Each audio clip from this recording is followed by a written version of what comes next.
DJ Omkar Masram.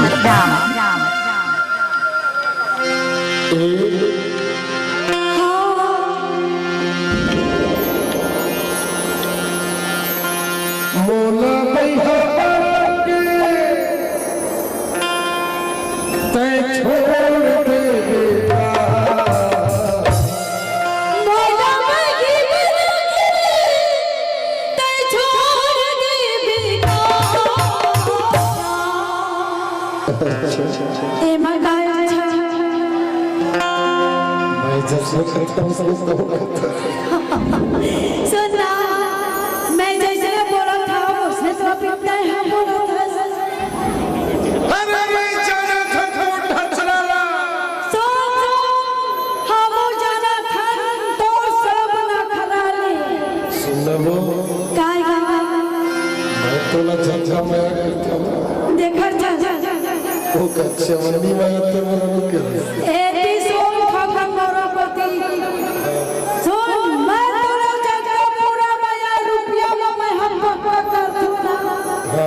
उसने तो तेरे पूरा माया ठंडी में खाना नहीं करा। अभी तो सुर भैया गए थे। क्या बोला था चल बता।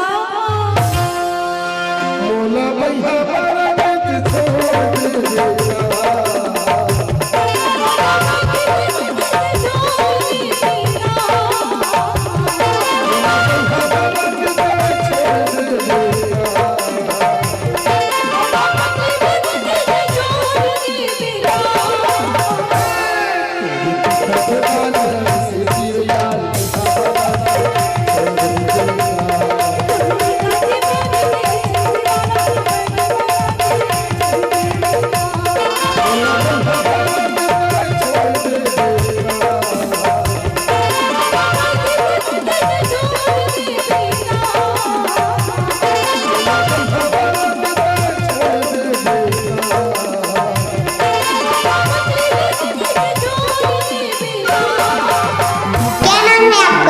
डीजे ओमकार मसराम।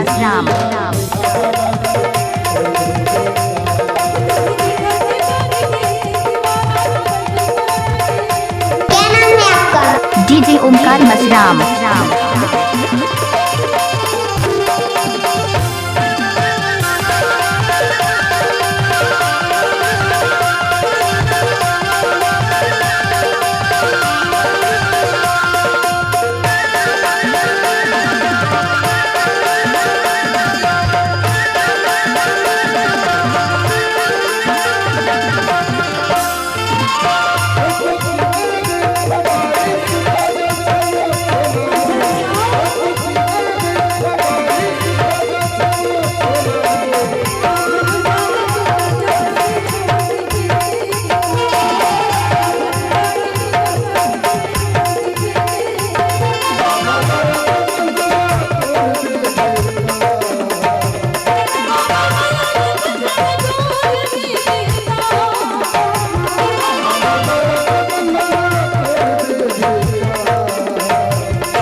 मानगढ़ वाले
डीजे ओमकार मसराम मानगढ़ वाले